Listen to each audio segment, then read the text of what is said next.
จอกันนะครับ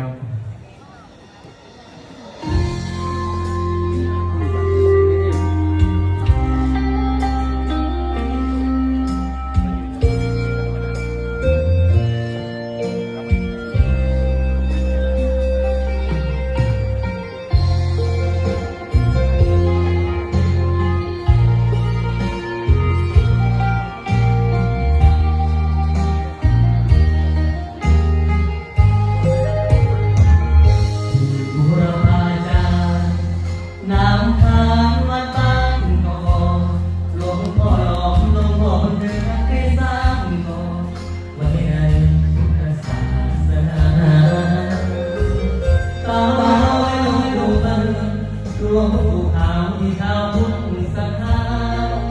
ท่านผู้ลงประจำพรรษาจึงทำนามว่า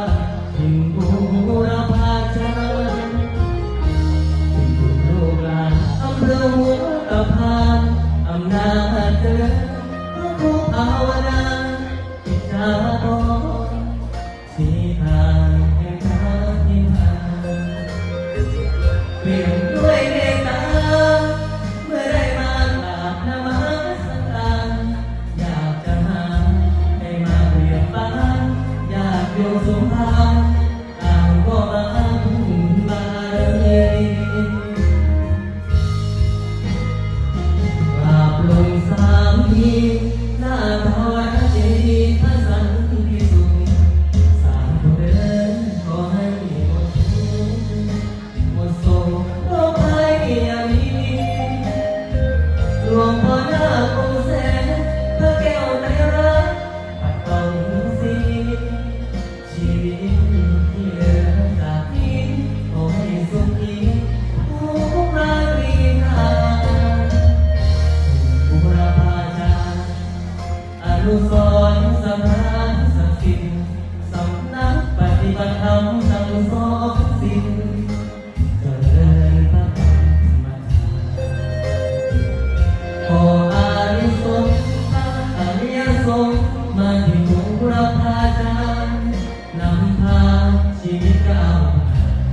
ประกาศสงสารด้วยแรงศรัทธา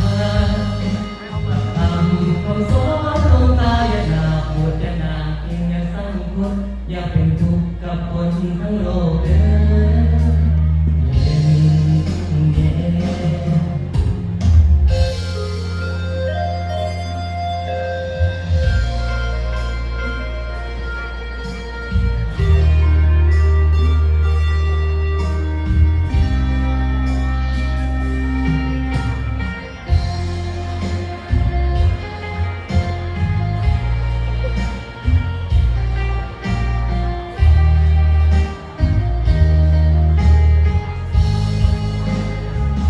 กราบลงสามที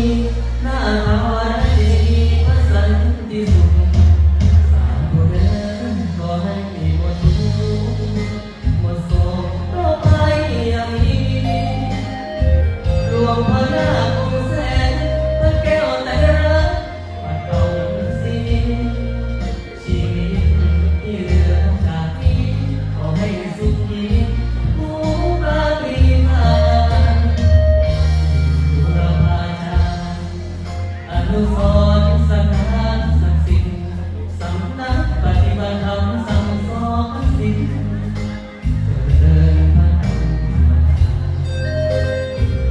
ขออานิสงส์ทั้งอริยสงฆ์มาที่บุรพาจารย์นำพาชีวิตก้าวประกาศสงสารด้วยแรงศรัทธาหลักธรรมคำสอนหลวงตาด้วยใจอนุโมทนาบุญยามใดสุ